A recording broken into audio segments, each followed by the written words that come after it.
Bismillah walhamdulillah wassalatu wassalam ala rasulillah wa ala alihi wa sahbihi wa man wala. So we've been looking at this text, if people want to pull it up, the Book of Assistance by Imam Al-Haddad rahimahullah, and we're finishing up chapter 10 that we were looking at last week. It was on bid'ah, on the importance of kind of adhering to the Quran and the Sunnah. And the next chapter, chapter 11, that we'll kind of get into in some capacity tonight, looks at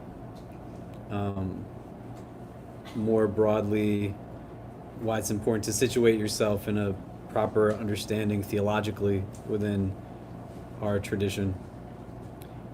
This text, for those who are not familiar, is presented in very easily digestible chapters, and it creates a roadmap for its reader in pursuit of spiritual increase. Where and how we've been going through it has just been piece by piece, extrapolating from each chapter over the course of multiple weeks. Some of you have been here since, I think, the winter. We've been kind of going at it at a slow pace. The idea is for us to think about conceptually, more abstractly, practically, how it is that these concepts and ideas and practices stand alone, how it is that they relate to one another, but where and how can we implement on what this is. This is what Imam Al-Haddad does. He starts with yaqeen as the first chapter, certitude, and it's very purposeful, right? The idea that we engage Allah Azza wa Jal multiple times in a day, ihdina sirat al-mustaqim, guide us on a straight path. The sirat, linguistically, already refers to a path that is pretty expansive. It's not really narrow, but it's something that's broad. It's not that just one person can walk on it, but multiple people can walk on it simultaneously. But the notion here is the text is giving us as a starting point, not a point of origin, but a destination. That each one of us in this room, those who have read this in multiple gatherings since its writing, are individuals who are not necessarily traversing this worldly plane in an individual capacity that's lonesome, but in a way where it's still our unique journey, right? If I asked each of you to stand up and walk to where I am seated right now, not any one of you would take the exact same steps as anybody else. It doesn't mean necessarily that any one of you would also be taking a set of steps that is better or worse. They might differ in quantity. Some of you might overlap in steps, but the understanding of giving us a starting point that's in a destination gives us a recognition that we want to have common ends, right? May Allah make us all people of Jannah, but we are going to have perhaps distinct beginnings. We go through a handful of chapters that talks about intention, niyyah, muraqabah, vigilance of the heart, right? You're watching over your heart so that your heart watches over you. A look at various concepts rooted in the awrad, having a daily litany that gets broken down into recitation of the Quran, the acquisition of knowledge, engaging in fiqh, reflection, as well as remembrances, very deliberately, adhkar, a regular set of litanies. And where we landed last week was on this 10th chapter that spoke about the importance of understanding the challenges that come from innovative practice, distinguishing between semantics, terminologies that exist in more traditional circles that would be able to categorize the concept of a bid'ah, not just in terms of ones that are abhorrent, but also giving insight that there is a bid'ah that's qualified as being hasan in its nature, like a good bid'ah, right? Umar ibn al-Khattab radiallahu anh, encouraging people to pray the tarawih in congregation, for example, things of that nature. And where kind of in a more contemporary understanding,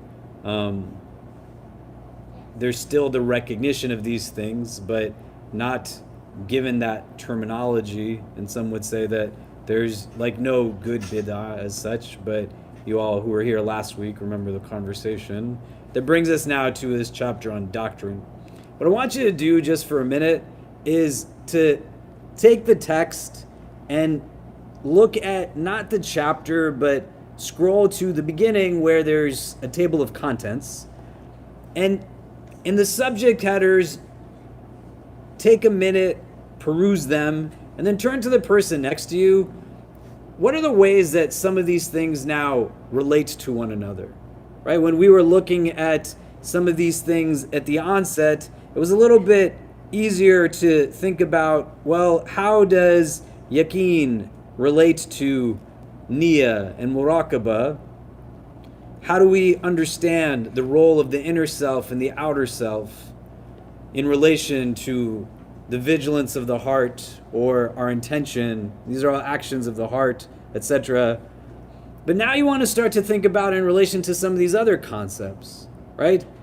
It's challenging at times when we look at religion in a way that separates what we have as a very robust tradition in every aspect. Theologically, ethically, in terms of ritual and practice, spirituality. None of these things are meant to be separate from each other. They inform one another. But when you have rote memorization as an intrinsic part of learning, pedagogically, it can become a challenge now when it becomes so instinctive to then think and reflect, well, how do these things inform one another? What do they have in terms of relation to each other? And it's not necessarily how do all 10 connect in some capacity. That would be something to engage in for a longer period of time. But thinking about the concepts overall, how might they relate to previous chapters? Because it's a journey. When you're taking this journey, you're not just saying, here's now where I pray, and here's now where I read Quran, and here's now where I engage hadith, and this is where I do charity. But you want to think, how does what the message of Surah Al-Asr invoke give me a deeper appreciation for Surah Al-Fatiha? Why is it important for me to understand conceptually this idea of muraqabah, and how does it relate to Surah Al-Ikhlas or my daily prayers or my giving of zakat? How do I bring it to this concept of awrad, having a daily litany, right? And the recognition that time management is essentially self-management. So I don't have to divorce or compartmentalize my identity, but when I'm in the course of my daily routine, I'm still able to apply these things to what it is that I'm doing, to be the means through which I take my sustenance, to be the means through which I engage in conversation, build relationships and friendships. It's really easy to learn hadith in the sense of, I know this one exists and that one exists, or I know this verse exists or that verse exists, or I memorize this or I memorize that.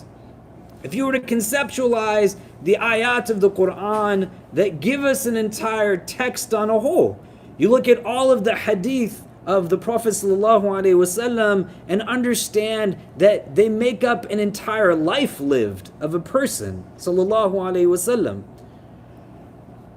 And if we were to break this down analogously to anything that would have that many components to it, right? With my kids, the example I like to use between the relationship of the Sunnah and the Seerah is the relationship between like 1,000 puzzle pieces and the picture that's created from the puzzle when you put it together.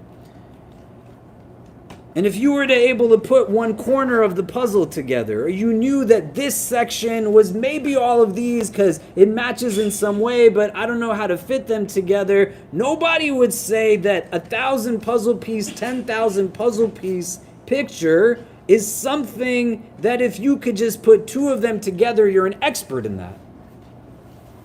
And what becomes devoid when you're looking just at one singularized piece is that you then miss the opportunity of seeing the entire image on a whole and the beauty that it renders.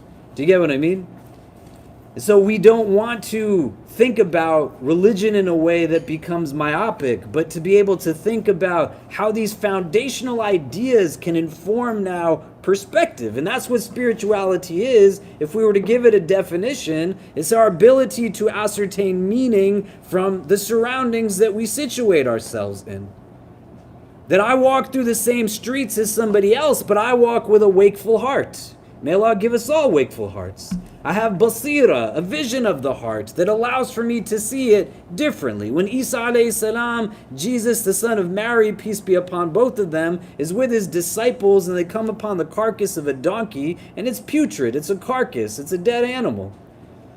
And the disciples start to comment on the stench of it and give other insight that one would assume when you see something like this. Isa alayhi salam, he says, look at how beautiful its teeth are. He's seeing the same thing that everybody else is seeing, but he's seeing it differently.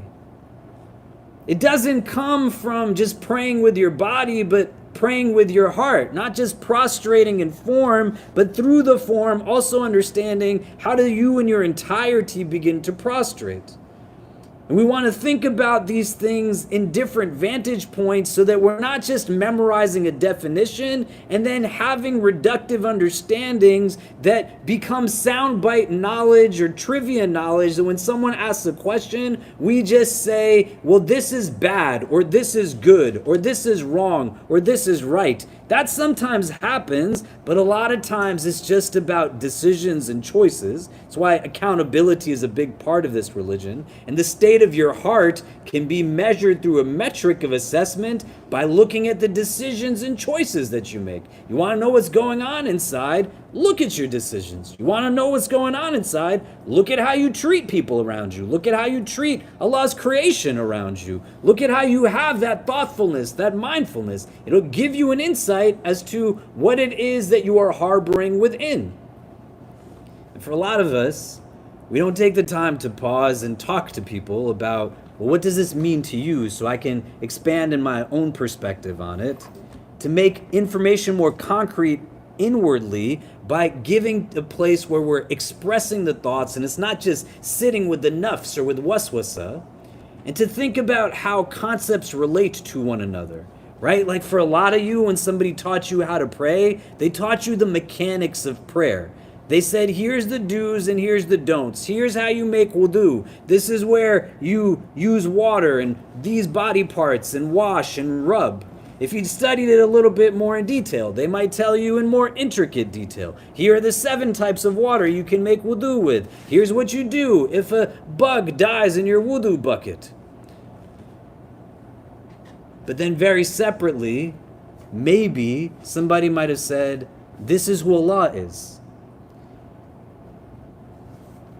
And for a lot of us, that second conversation doesn't even ever happen, let alone secondarily.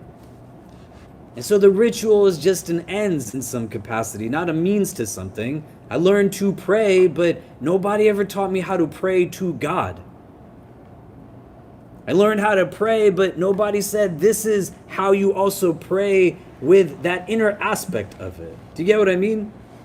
So let's take a moment to also just kind of decompress from whatever the day threw at us today, and we can start getting to a place of kind of discussion, pull up the table of contents, and look at the chapter headings in terms of the conversations that we've had thus far. Where do you see kind of connections? How do you see some of these topics informing one another? And then we'll come back and discuss and get into some more of the text, inshallah. Go ahead. Okay, so what are some of the things that people are finding or noticing? Any kind of connections across the way some of these topics inform one another, how they could potentially be linked, build upon each other? What did you discuss? Yeah. I feel like it was very similar. The way I saw it, it's like it's very similar to like our prophet's like journey as well. I feel like, for example, the reason it starts off with like certainty is like Imam Al-Haddad says we need to be certain of like what we're doing. Like if we're building like a house, we need to like build it on like very stable kind of ground. Like we can't build it on like muddy marshes, otherwise it's like not gonna be like structured. So I feel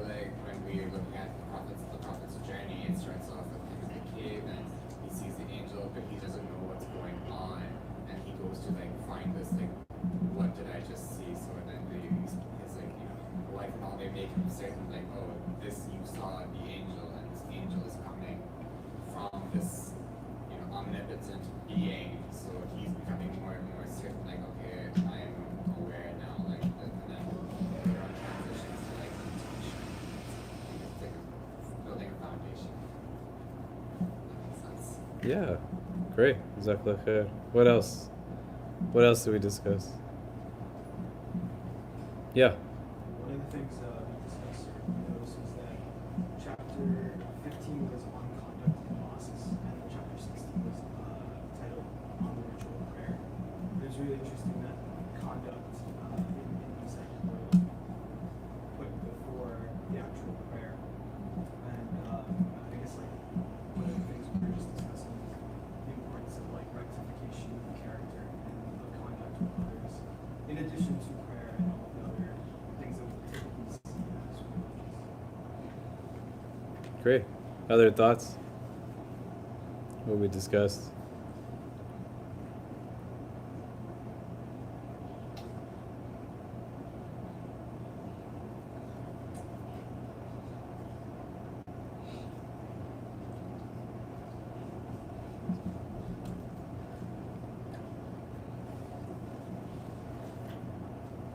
Yeah, go ahead. We just talked about kind of purifying our intentions, and we found one of the chapters was about having good intentions, and one after that was about just having conduct. So how intentions, you can make sure that your conduct and vigilance are kind of all in line. Yeah. So what you want to do is spend time going back to the chapters, right? They're purposely short. Seeing how they relate to each other in terms of concepts, see where you can kind of see it as a roadmap. Why is this order given in particular, right? Why does Imam Al-Haddad not start with innovation in the first chapter or the third chapter or the fifth chapter? Why does he talk about ritual prayer in the middle of the text and not right in the beginning? Right? And then think deeply. Why did somebody talk to me about ritual prayer before they talked to me about some of these other topics? Why was I given that? If somebody took their shahada right here and we said to you, hey, you have to teach them Islam. You can only give somebody what it is that you possess in the first place. So what is it that you would give to them? And how much of that would be rooted in mechanics, things that are outward? This text is starting not devoid of conversations on ritual and practice, but it begins with things that are functions of the heart before it moves into things that are manifestations of the limbs. Do you get what I mean? And you don't want to be in a place where it's self-deprecating, but to be able to ask these questions that say, even if pedagogically my engagement of religion was in a certain trajectory, at this juncture now, what are the gaps that have to be engaged and understood in some capacity so that I'm able to take from it as meaningfully as I can? And what were the pieces that I might not have ever built such a deep relationship with? Maybe I didn't have the faculty or capacity when I'm the age of a child, but for the most part, all of us, save like one who's the cutest person in the room, that's not any of us, is like a grown adult. And at this juncture, where and how do I tap into my emotional capacity, my spiritual capacity, my mental capacity, my physical capacity as overarching kind of parts to me that are all connected? All of me is connected to the rest of me. And if the text that's about spirituality and spiritual excellence isn't starting with ritual prayer in chapter 1, but starting someplace else, where do I begin and pick up at this point to be able to now enhance that experience of prayer, to taste the sweetness of prayer, right? May Allah make us those who taste the sweetness of salah and dua in ways that only those things can offer sweetness. But it's not sometimes just about learning the outward, right? And seeing how I bring these other things to that discussion now. Do you get what I mean? Does that make sense? Okay, let's go to chapter 10 and finish that. We were at the latter part of the chapter. And so for those who weren't here last week, like this chapter is talking about the importance of recognizing and avoiding changing our religion, right? We have a Quran, we have a Sunnah. We're in a place where last week we were talking more about, well, why would somebody seek to change religion in the first place? What might compel an individual? What might be a catalyst for that change? And here now, at the latter part of it, Imam Al-Haddad is giving us an insight to say, when you get to a place now where you don't know, like this is what you should practically be seeking to do. So somebody can read from the middle of the second to last page, where he says, know that not everyone is capable of independently evaluating all his affairs. Yeah, go ahead. Know that not everyone is capable of independently evaluating all his affairs, outward and inward, against the book and sunnah. Only erudite scholars can do this. Should you ever find difficulty doing so, go to one of those to whom God commanded you have recourse in his saying, exalted is he, so ask the people of remembrance if you do not know. The people of remembrance are those who have knowledge of God and his religion, practice what they know for his sake, have no desire for the world, are not distracted by commerce from his remembrance, summon to him clear-sightedly, and to whom his secrets are unveiled. The presence of one such on the face of the earth has become so rare that some great men have even said that they no longer exist. The truth is that they do exist, but because of the unawareness of the elite and the turning away of the commonality, God has hidden them under the cloak of his possessiveness and surrounded them with veils of obscurity. However, those who seek them with sincerity and zeal will not, by God's will, fail to find one of them. Sincerity is a sword that is never used against anything without whetting it. The earth is never without those who uphold the matter for God. And the prophet has said, may blessings and peace be upon him. A group in my nation will always exist, victoriously defending the truth, unharmed by those who oppose them, until the command of God arrives. These are the stars of the earth, the carriers of the trust, the deputies of the chosen one, and the heirs of the election. God is well pleased with them, and they are well pleased with him. Most of the faction of God, and indeed the faction of God are those who will succeed. Okay, so here now Imam Al-Haddad is giving something that might seem like a very obvious, but is an important insight to be able to apply now to one's individual kind of growth. Know that not everyone is capable of independently evaluating all his affairs, outward and inward, against the book and sunnah, for only erudite scholars can do this.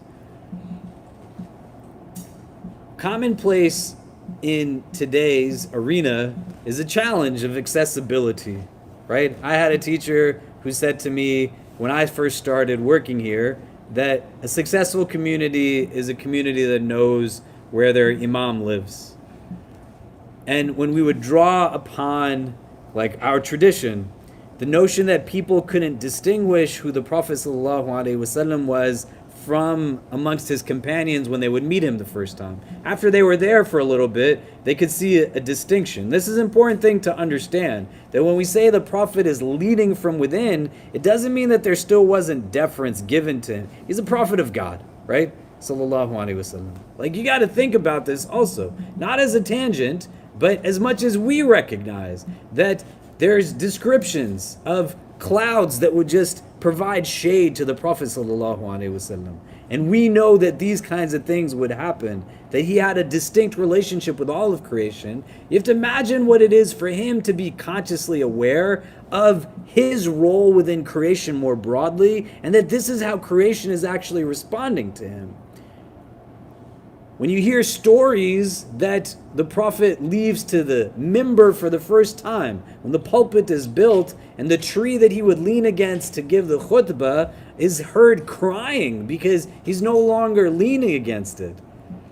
You can imagine the magnitude of humility of the best of creation, sallallahu alaihi wasallam, that he knows that the tree is crying because of the separation between him and it, but he's still in a place where he is compassionate enough to ask a young boy about his pet bird that has died. He still greets those that he knows and those that he doesn't know.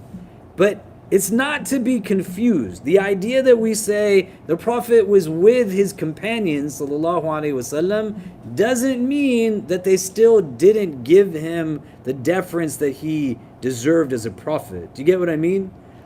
But accessibility was really important. So much so that when you think on a practical level, right? Like literal revelation had to come down telling people to leave the Prophet's house because he would let them just stay in his home for so long. An entire genre of companions known as the Ashab as-Sufa, these were people who were at such a level of poverty that they just lived outside of the masjid, which if you've been to Medina, its original confines is such that the masjid in its original form shared a wall with the Prophet's house. So if they're living outside of the masjid, they're living outside of the house of the Prophet of God. Do you get what I'm saying? We want to be able to identify this in a couple of different ways. One, as we have individual growth in our worldly existence, you will only be able to benefit from the resources that you help to establish and sustain. The notion can't be that somebody is going to somehow, on their own volition, just build for me what I have to build for myself. When Abu Bakr radiallahu an, he is appointed the Khalifa, they see him going to the marketplace. And they say, "What are you doing?" And he says, "I got to feed my family." Because the Prophet didn't have a salary, right? He was the Prophet. He wasn't paid to be the Prophet. And now they have authoritative structure for the first time. There's responsibility that's there. They see him again at a second juncture, back towards his merchanthood. And they say, "What are you doing?" And he says, "It's not enough." For us to troubleshoot this idea of accessible scholarship and understand within the second paragraph that Imam Al-Haddad is saying that there are people who are deeply knowledgeable, but they are put now into a place where it's not that their relevance is made obscure, but the obliviousness of those who are of all levels of social class are just not aware that they are there. Well, what is it that's removing accessibility sometimes? If you grew up in like a local masjid setting, you think about it, right? I have friends who studied usul al-fiqh for 7 years of their life. They're not able to get a job at a masjid that pays them nothing to begin with unless they agree to do things that they weren't trained to do. We don't want to identify this just as rhetoric, but on a communal level, we're blessed, alhamdulillah, where we've had all different kinds of people work here. We're trying to figure out as we move forward who it is that we're going to hire, going into other roles. And this is not about us thinking like, where are we strapped, but to think where we have responsibility to replicate in pursuit of what other communities don't necessarily always have access to. A year from now, 2 years from now, we will, inshallah, hire another female scholar in residence. We'll hire another male scholar in residence. We will have broader representation. When people ask me, why did you hire Sheikh Suhaib Webb? Why did you hire Sheikh Aisha Prime? Why did you hire Sheikh Fayaz Jaffer? Well, I'm not black, I'm not a woman, I'm not a convert, I'm not a mufti, I'm not Shia. And for a healthy community that's of the size of ours, as well as the diversity of ours to function well, we need to be able to cater to diverse needs, still rooted in what's authentic. Do you get what I mean? Most people are in a place where the absence of sensible structures, financially and otherwise, visionary, create this as a gap. If you go to any other city in this country and most masjids have one person doing a job of a staff of like 20, educational programming is not able to be done at a deep level. It's not criticism, it's objective insight, so that when you have more wealth in your possession, you're actually building what is necessary.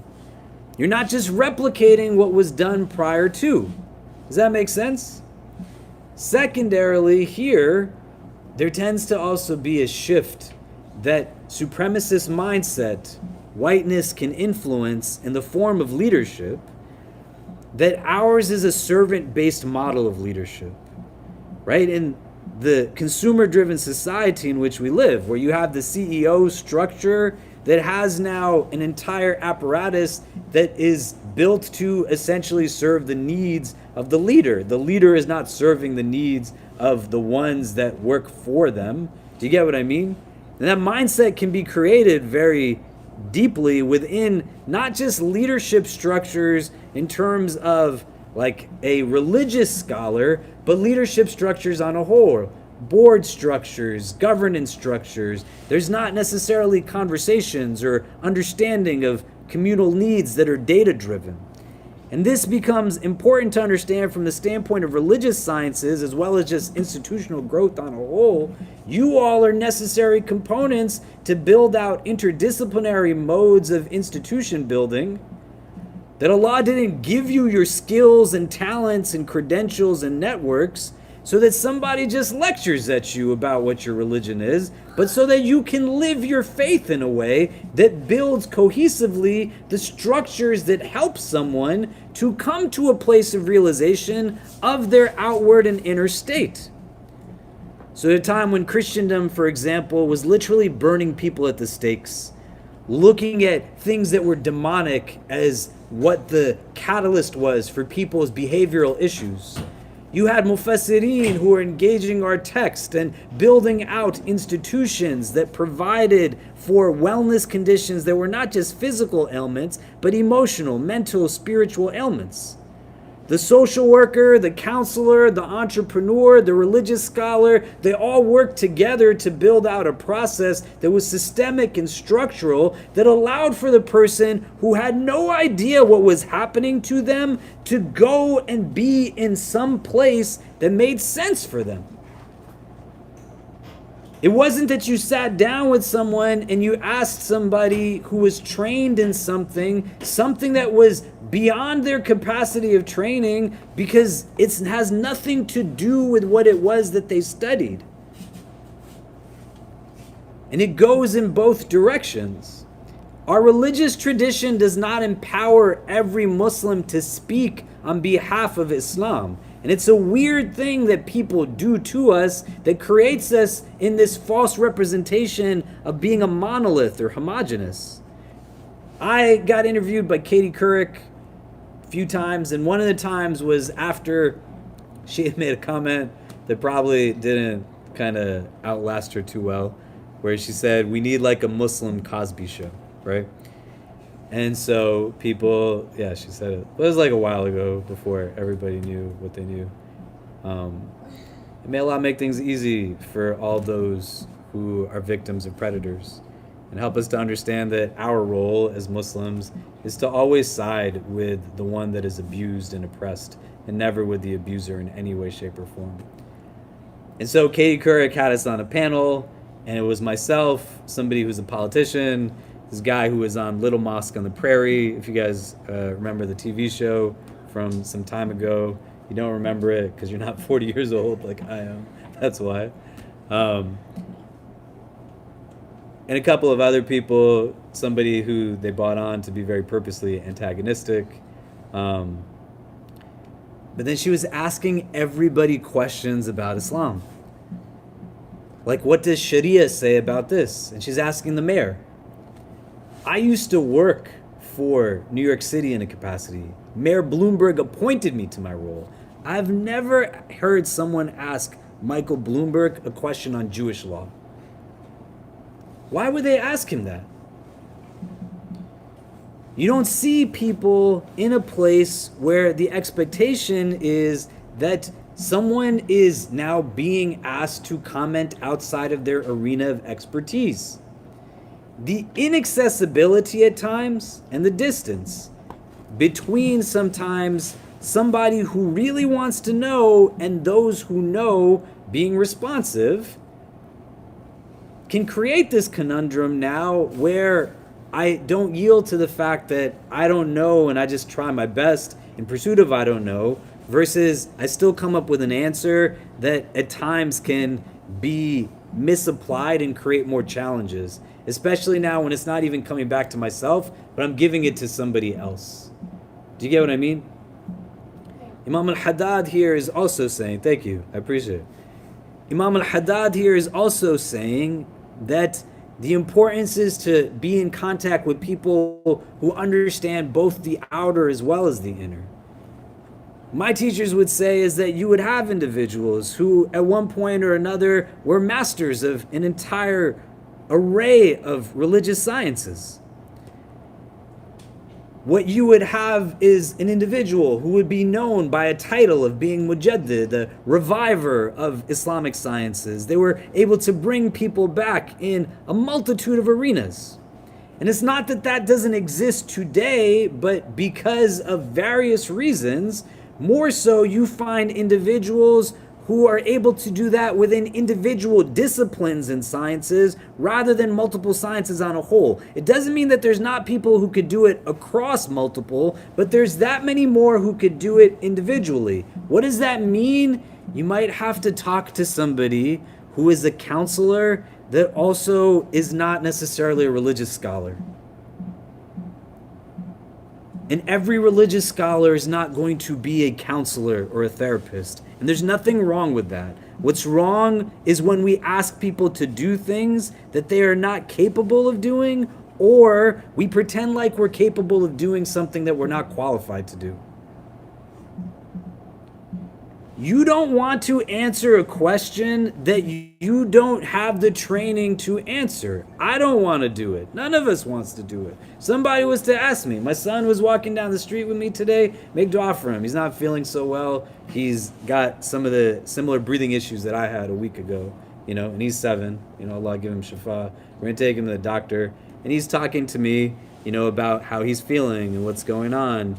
And he said, Baba, what do you think is happening? And I said, I don't know, Kareem. I'm not a doctor, man. But we know good doctors, and they'll be able to help you. Right? Because what could I fundamentally tell my 7-year-old? In what capacity am I going to be able to comment? I have no understanding about air quality index. I don't know anything about allergies. I don't even know how to take care of myself. Let alone, what kind of world I live in. My wife is away for a day. It's just miserable existence.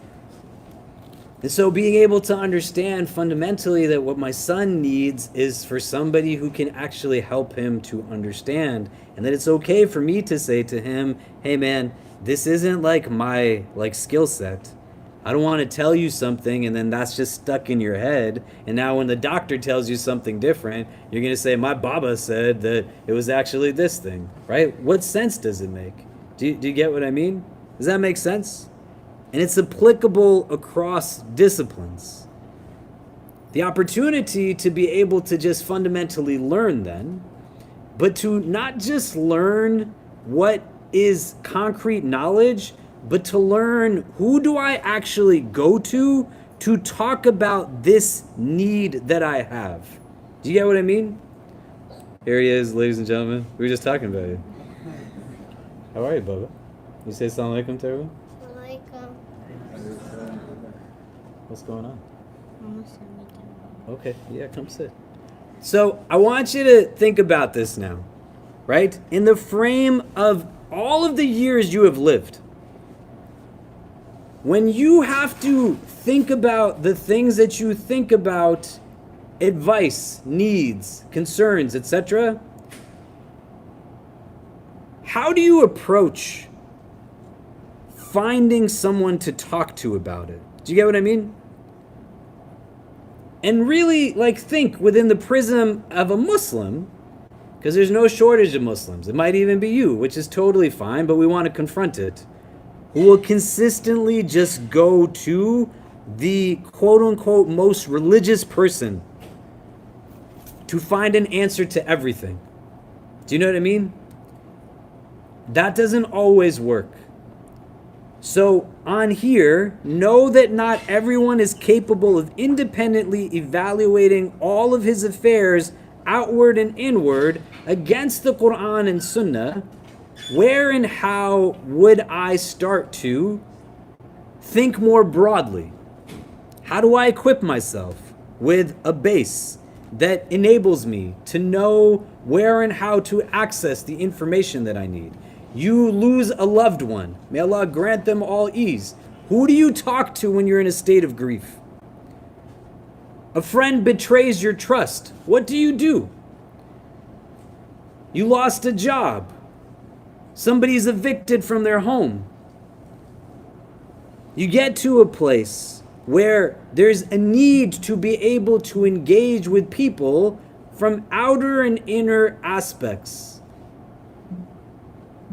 How do you start to build this?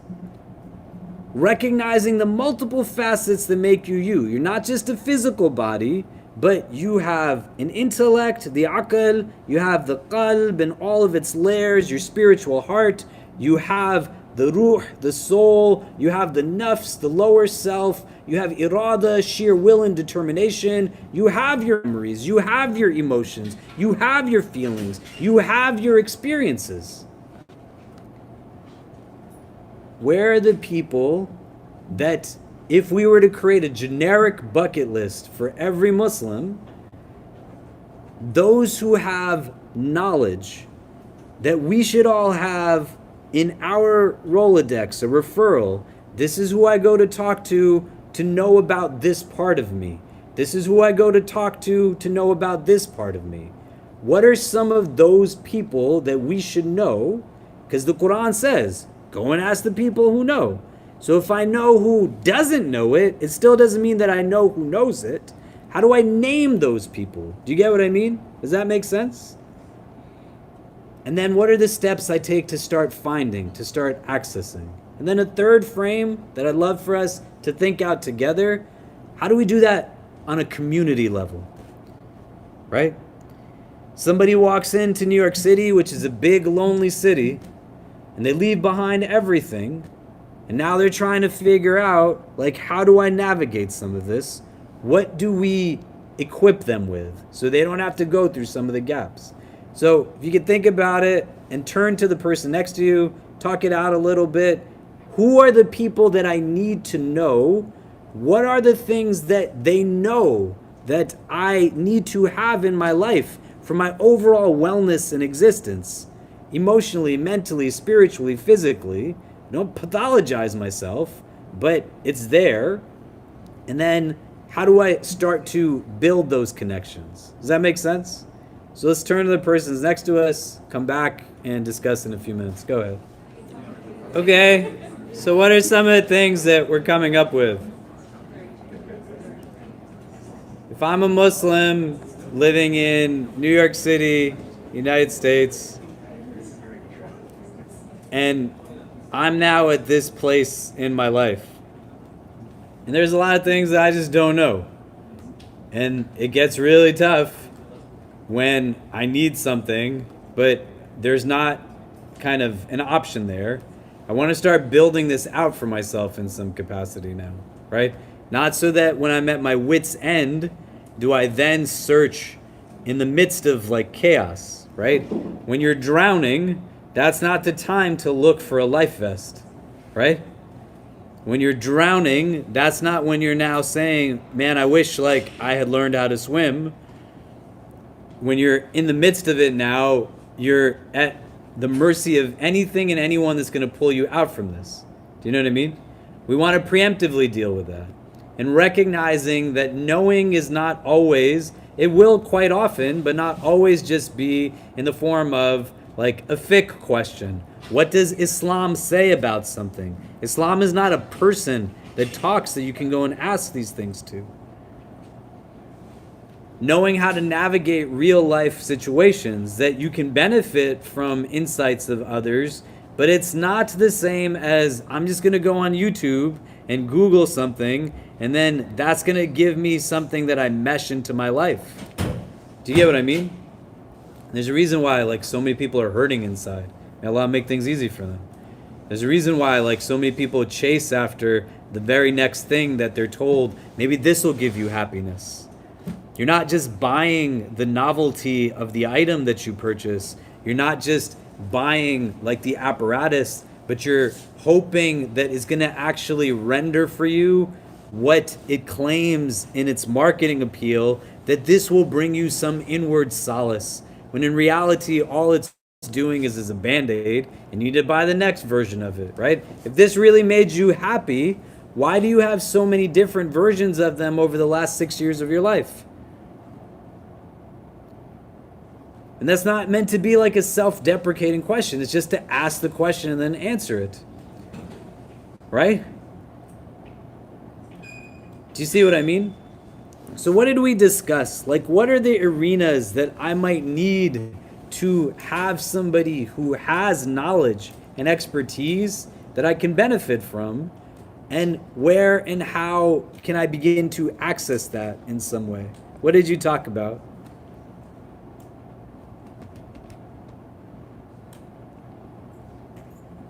Yeah, go ahead. So I think we also sort of family and friends, and I guess maybe a counselor or imam or some sort of community person. Okay, great. How does that sound? Because that's probably what most of us do, right? Family, friends, maybe like a local community leader type person, right? But like, how messy are most of our lives? Do you get what I mean? I don't know how to do this. I don't know where to go to find this. This person told me this. That didn't work. Do you get what I'm saying? Family and friends can be a great outlet, but they might not know what they're talking about when they're talking to you, right? Doesn't mean they won't have an answer. That can't be criteria of expertise necessarily. We're talking about like where meet. Let me delineate a little bit more. You have a physical, emotional, mental, and spiritual sphere to yourself. You want to have wellness in every part of you. You don't want to just be equipped to achieve success materialistically. Because what's the point of having a lot of money if you're miserable?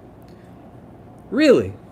What's the point of having a lot of money if you got degrees all over your wall, but you are just sad all the time? And how is the money going to teach you how to not be sad?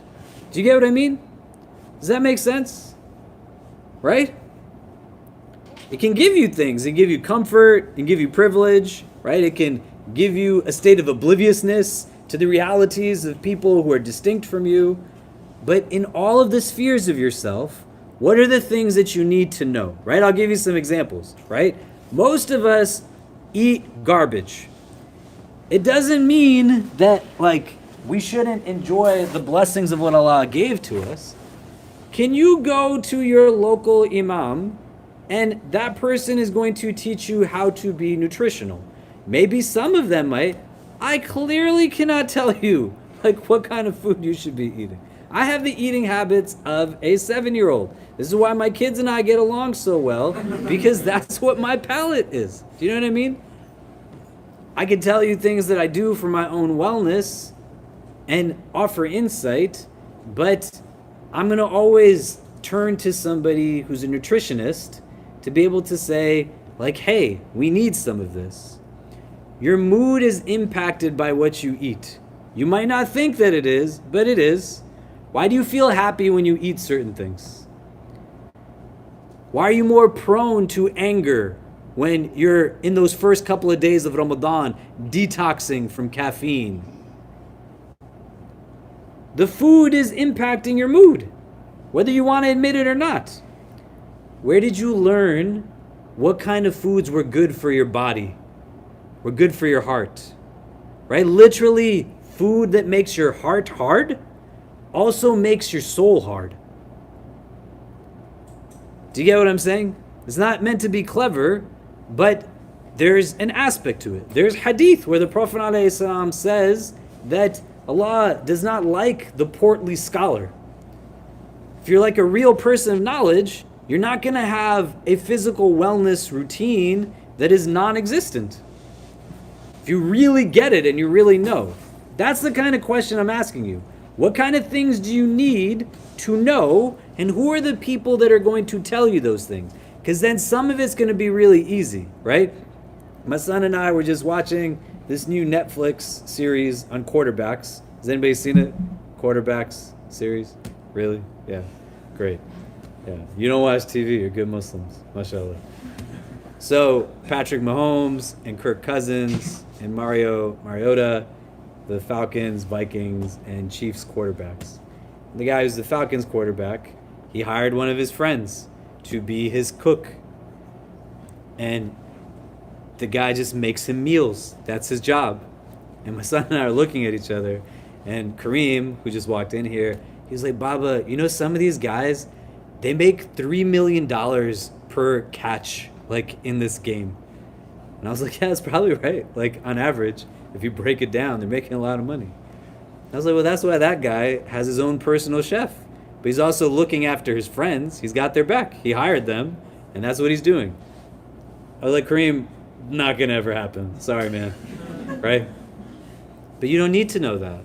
But if you know that that's some factor of knowledge, then you can actually go and learn from people on some of these things. You can read books. There's a lot of content that's there. You're not constantly just learning about wudu again and again and again. You become the Muslim who gets out of the bathroom and you start to understand yourself at a whole level. Do you get what I mean?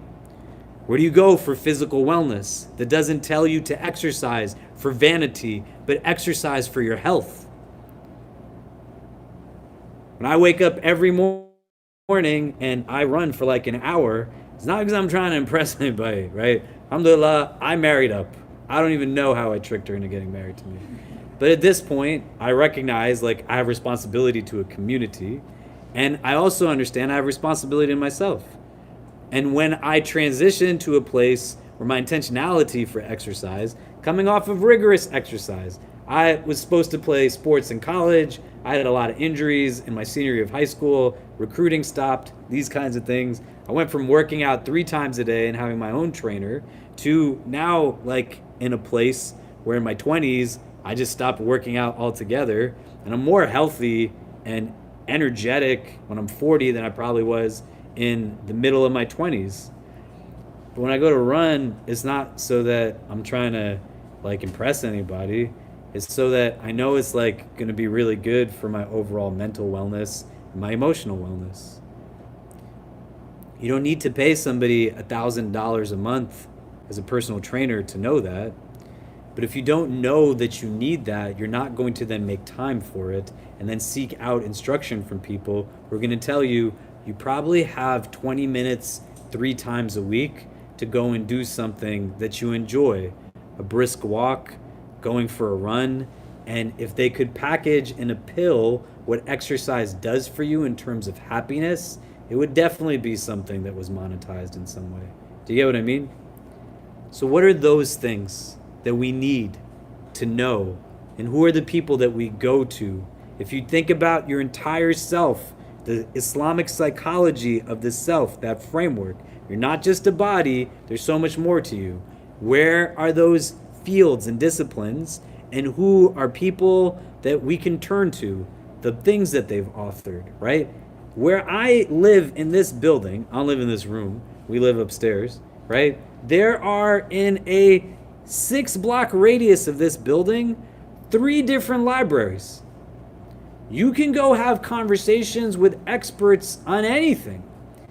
And a lot of you come to this center, which is at a university. There are tons of people who work at this university and other universities who are experts in so many fields that nobody ever talks to about anything. They're waiting for somebody to say, like, tell me something. Do you get what I mean? What are other arenas of knowledge that we can benefit from having some type of interaction with? Go ahead.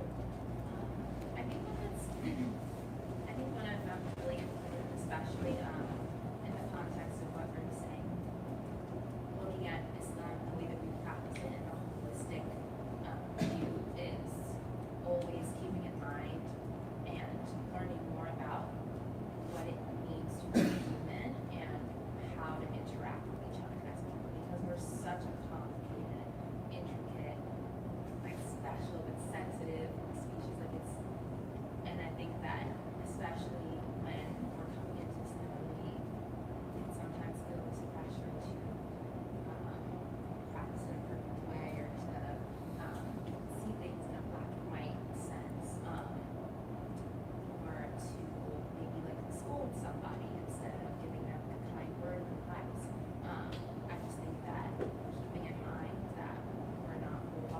and more human.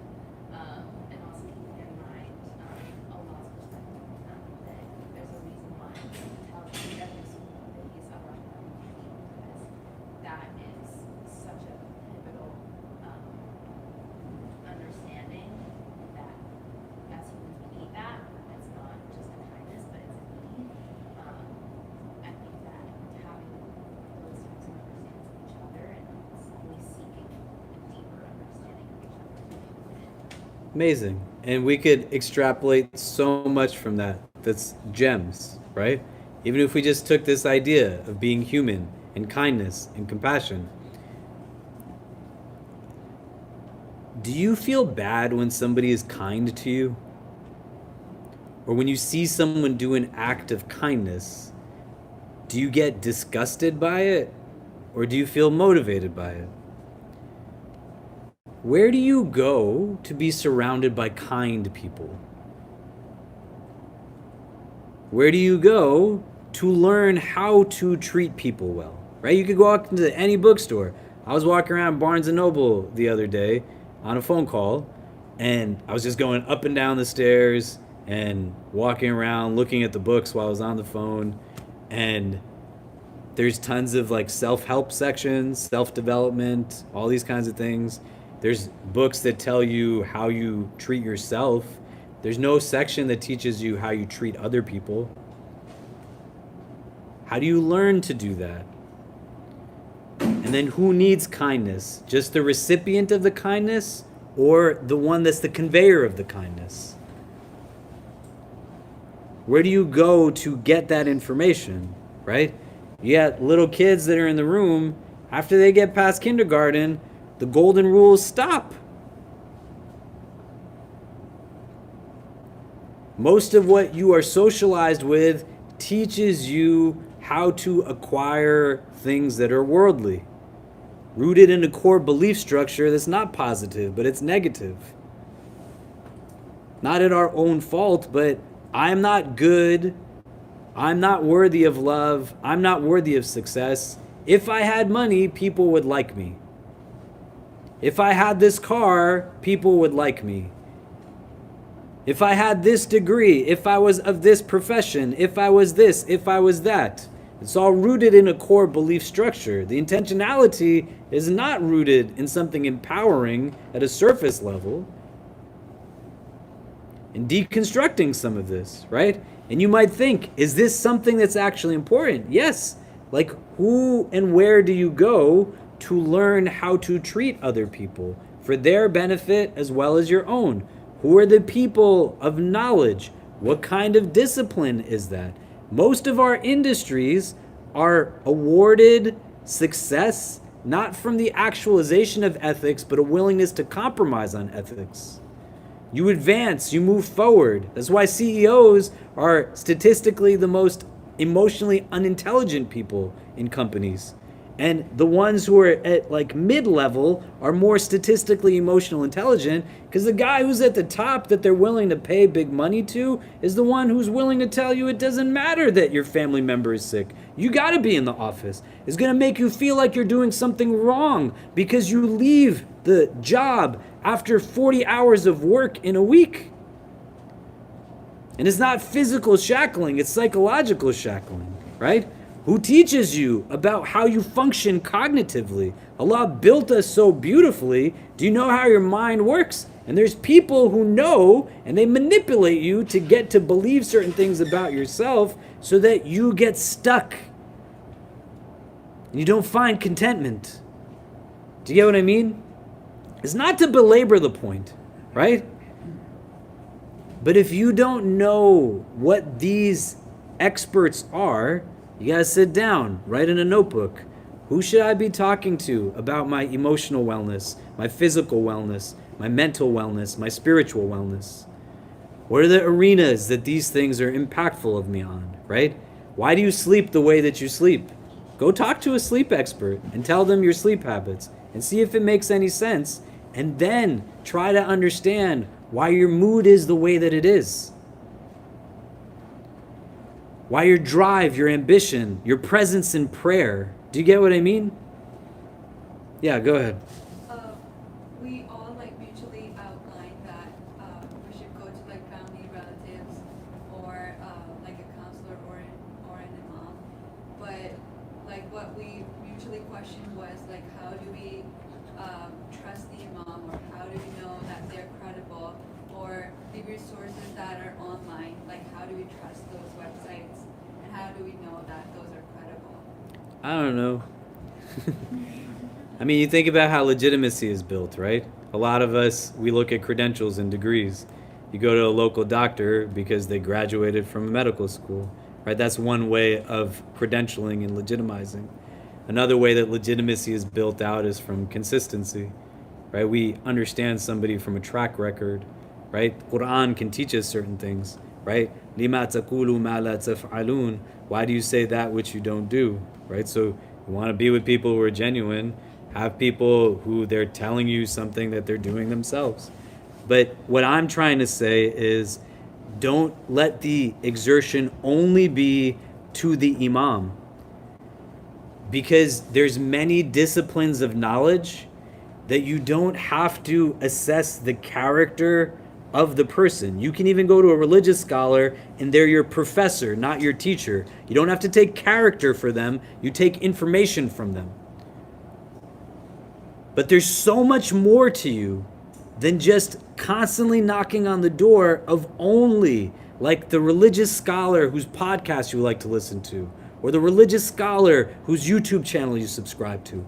I'm saying subscribe to the food nutritionist YouTube channel. Subscribe to the sleep specialist YouTube channel.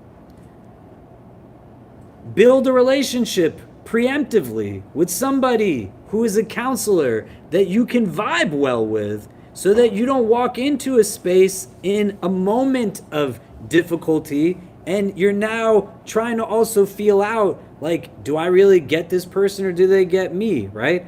And this happens, right? Anecdotally, but it's still something there. His brother came to see me a week ago and he said, I am going to speak to a counselor after I have been in a difficult family that is toxic, abusive, and for the first 3 months, I've had to explain to this person who doesn't understand my cultural and religious identity all of these points that they're just not immersed in. Doesn't mean they're a bad person, right? But you got to know who you vibe with. You hang out with certain people, you have friends, you connect with certain people. It's not the same as, it doesn't matter who my mechanic is, but if you're talking to somebody about what's going on in your heart, then that's got to be somebody you're comfortable with, you know? And you navigate that plane and you know what the resources are, so it's not just everybody's appointment slots are booked out. Do you get what I mean? And you start to think about knowing yourself in terms of who you are in your entirety.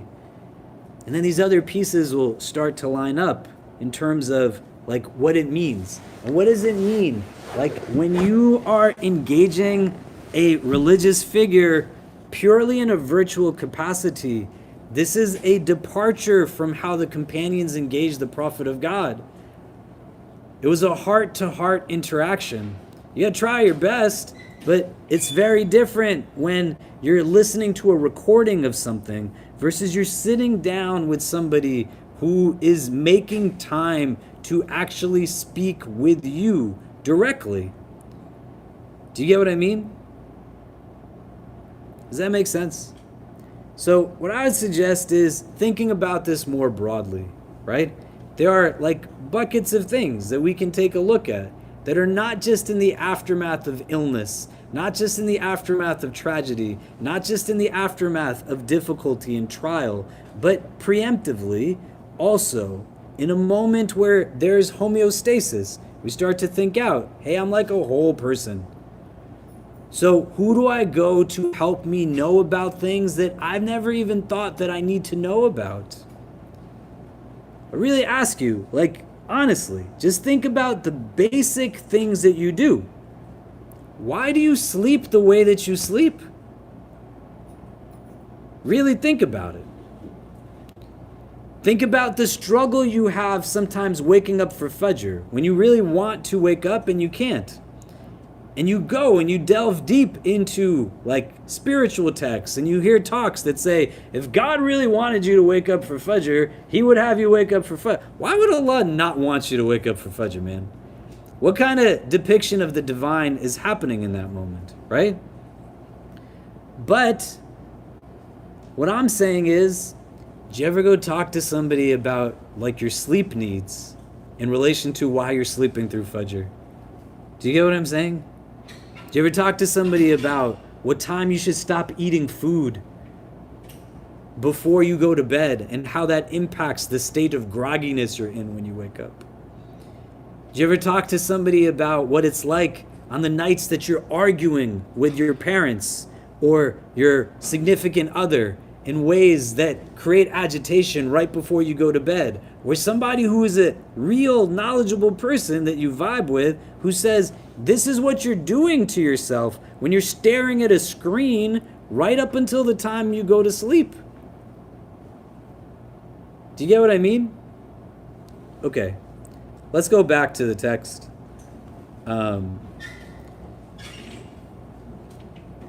Spend some time, like today, the next couple of days, and just create for yourself an understanding. Like, who are these people? Where can I take from them? Like, what are the things that can offer me insight on some of this? I'm not self-diagnosing, but I start to think about myself. Physical, emotional, mental, spiritual. And that other facet to it. There's a lot of stuff that we have to build together that doesn't exist right now for people like us. Especially in a city like New York, where things are really hard. Because you could go to some parts of the country and there's like dozens of people doing amazing things, and everybody knows in Arkansas, because there's not so many people. But in the middle of Manhattan, there are thousands of people every day doing amazing things. It's really easy to get lost in the mix. Real estate is expensive. Cost of living is expensive. It's not easy to feed hungry people in New York City, where food costs more than it does in other places. Allah brought you here for a reason. He gave you your skills. He gave you your knowledge. A part of understanding what you don't know is by embracing what you do know. Confidence is categorically different from arrogance. Your confidence allows for you to recognize with gratitude the skills and talents that Allah has endowed you with, and to use them not just in verbal expressions of appreciation, but in every part, formulaically, through your limbs with gratitude. Why did Allah give me the spiritual gifts that He gave me? And then my confidence allows me to also be comfortable with areas of improvement that I have. My non-strengths, things that I'm just not good at. Arrogance just has me see what's wrong with everything around me. And it doesn't help me to see anything remotely good within me in a meaningful way. Do you get what I mean?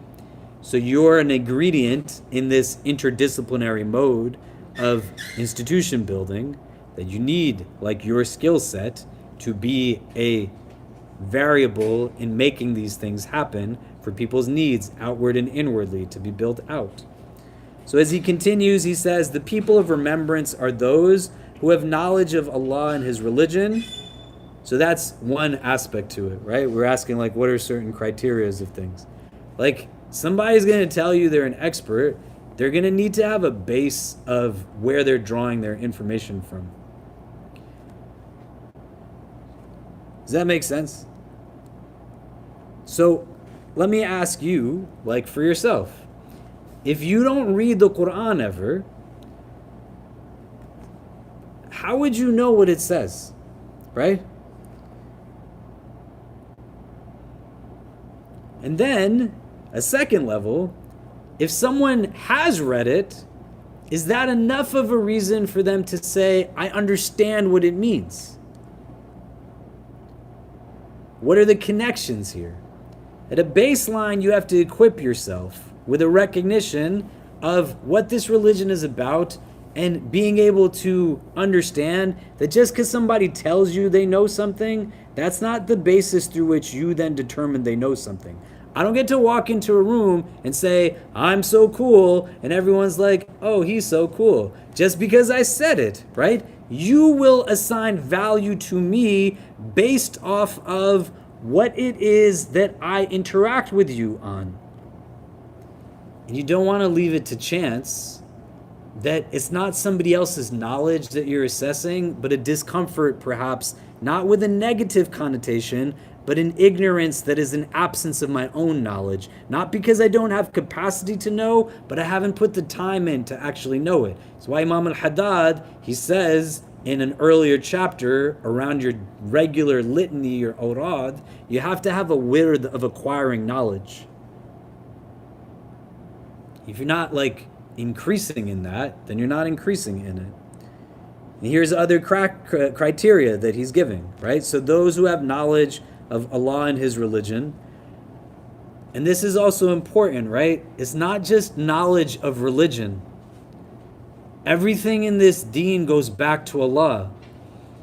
So somebody who's going to help you in this regard, they've also had to have thought out, like, who is Allah to them? Somebody's just giving you mechanics, but they're not giving you an opportunity to explore how this is connected to God. Encouraging you to reflect on who God is. If you don't see the presence of the divine in their language, the mention of Allah. If somebody loves someone, they're constantly, how much do you hear me talk about my son and my daughter and my wife? Have you ever come to anything that I've said where I don't talk about them? Because I love them so much. I'm constantly thinking about them. I talk about you all the time, wherever I go. So I love you so much. When you have an attachment to something, it can't help but pop up in your language. You want to know if somebody is really serious about Allah, it's not that they speak on Allah's behalf, but Allah is interwoven into just their terminology. Do you see what I mean?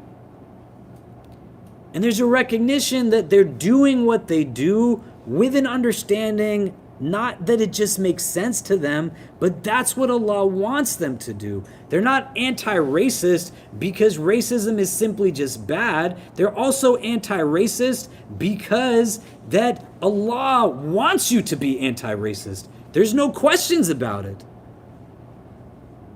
Do you see what I mean? They practice what they know for His sake, right? They're acting on what they do. They have no desire for the world, meaning there's an understanding of the proportionality of this world in relation to the world beyond this one. They're not distracted by commerce from His remembrance. It's a very specific thing that's mentioned here, right? But when money gets in the way, it's easy to not pray your prayers. You get what I mean? And this, why?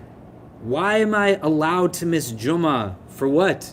Because I have a meeting? Because I have an exam? Then you are telling yourself what the deen means to you. And if there's somebody who's showing you, based off of what they prioritize, then that's not necessarily the person who actually understands, at a deeper level. You don't have to judge anybody, right? But they're going to already give you justifications that don't make sense. You struggle with something, struggle with it. Allah make it easy for you. But somebody gives you the green light to make something that is a part of this religion no longer a part of it, then that's the chapter that we're looking at right now. Do you get what I mean?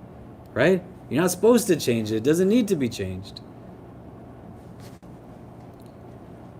Summon to Him clear-sightedly, and to whom His secrets are unveiled. The presence of one such on the face of the earth has become so rare that some great men have said that they no longer exist. This is not like a dystopic religious tradition. A challenge that comes, for a lack of better words, with quote-unquote traditional Islam, sometimes in these movements is quite often like a very negatively reinforced understanding of faith. You don't have to break somebody down or say that everything that exists is the most terrible thing. Allah is still the creator of this world. And the hadith that says that this is a place that is essentially a prison for the believer doesn't necessarily mean that it's suffocating and we are anti it in and of itself, because there's a distinction between dunya and the a'lam, right? When you call upon Allah as Rabbul Alameen, right? The Alameen has the root of ilm, knowing. And when you walk through this earth is a steps of knowledge and knowing, you're in a place where they're like signposts for something. They're giving you indication of something more meaningful. You can enjoy like the blessings of the world, the bounties of the world. There's so much here that Allah has given to us that is amazing. So you don't want to have like this idea that says everybody's terrible, everybody sucks, there's no point to it. It just creates this slippery slope that Iblis utilizes as a mechanism to render us passive, that says there's no point to it, like nothing will ever change. Everything has capacity to change, right? Do you see what I mean? We're meant to be people who adopt a sense of optimism, not excessive hopefulness, which is also a disease of the heart. You don't want to be delusioned and overtly romanticized, but still rooted in reality. Imam Al-Haddad, he counters this point. He says people say that there's nobody there anymore, which is what like it feels when you're most alone, right? When you're all by yourself and everything's heavy and you don't know where to go, it's like nobody gets me. Nobody understands. And Shaitan creates this veil of negativity that says there's no point to it. Like turn to the thing that's going to give you simple satisfaction, momentary complacency. Smoke that thing, drink that thing, watch that thing, eat that thing. It'll help you for a moment just lose awareness of whatever it is that you're wrestling with. And the idea that Imam Al-Haddad follows this up with is that no, there are people there. There are people who are going to always be there to help you, to support you, to help you get through what it is that you're going through. You just got to put in the effort to look for it. And when he says, however, those who seek them with sincerity and zeal will not by God's will fail to find one of them. That's like a very real thing. This is Quran, right? Those who have consciousness of Allah, Allah always makes a way out for them. There's always a makhraj for these people. This is Quran. But it's intrinsic there, that the base is still rooted in that value, that conviction. So let's take a pause now. If you turn to the persons next to you, what are you taking away so far as we're wrapping up this chapter? We probably won't get into the next one tonight. But what are some of the things that are sticking out, some of the things that we're taking away from it, and then we'll come back and discuss. But go ahead. Okay, so what are some of the things we're taking away from today's conversation? What do we talk about?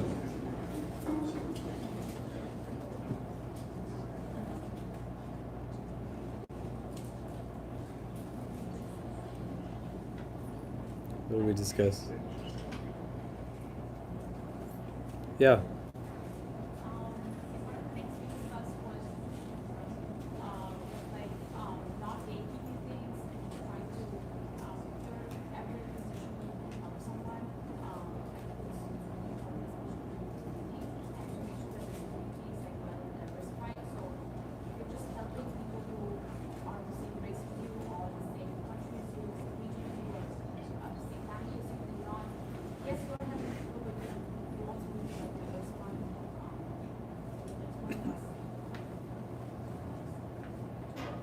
Yeah, and in that same vein, right? Like, if you go to one person for all of your needs, how does that make any sense? Do you know? You're not complicated in the sense that you're difficult to understand, but there's multiple facets to you. So there's a lot going on with you that is going to necessitate having diversity of skills, like coming to you as an individual also. Does that make sense? Like it has so much to do with the heart, right? Because we feel stuck constantly when there's an impediment in front of us and we simply just don't know how to get past it. And then the people that we talk to just add more clutter in our head because they're giving us insight, but they might not know necessarily also because they're not the ones that will be trained in that regard.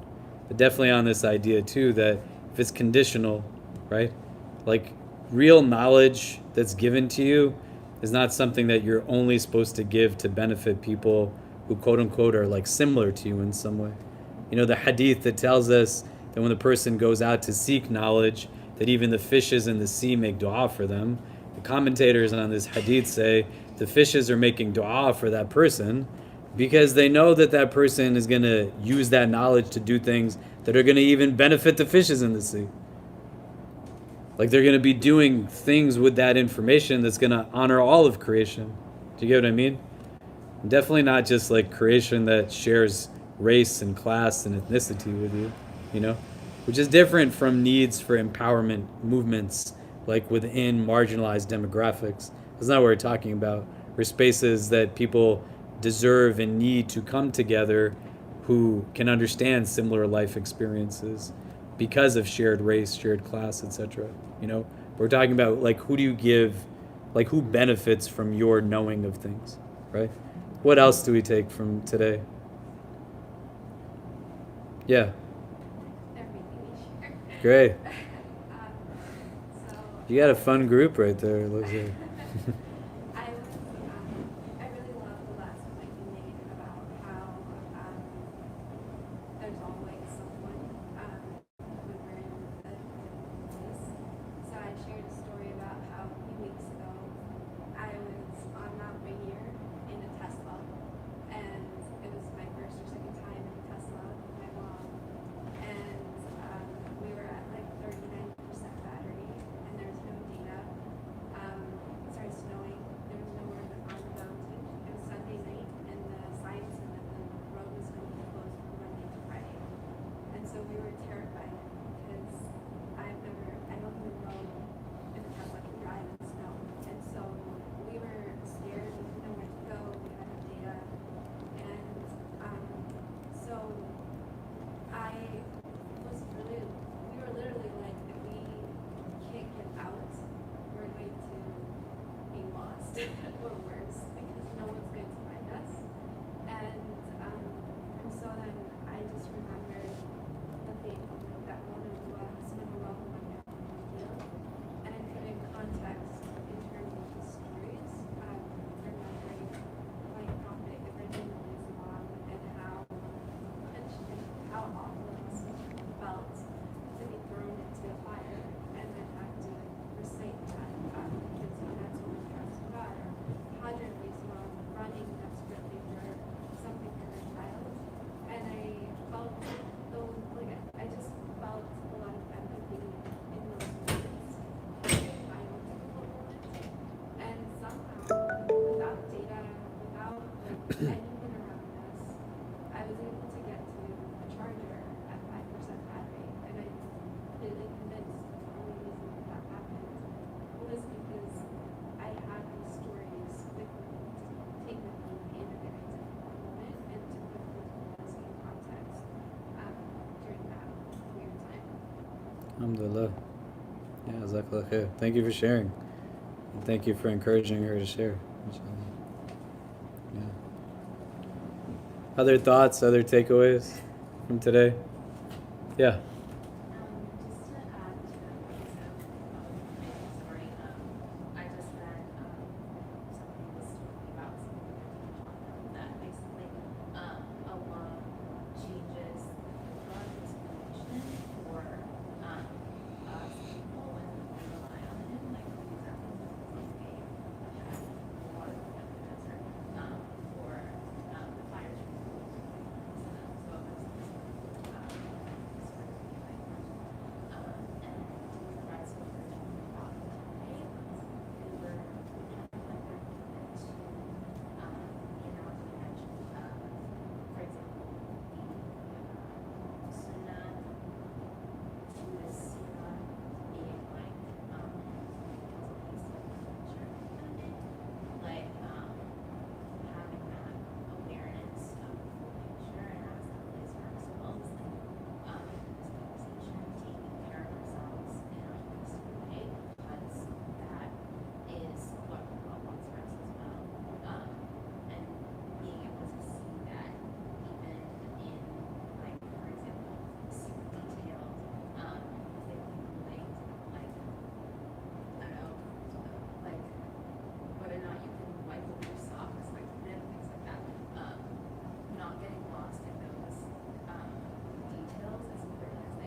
Yeah, exactly. Yeah.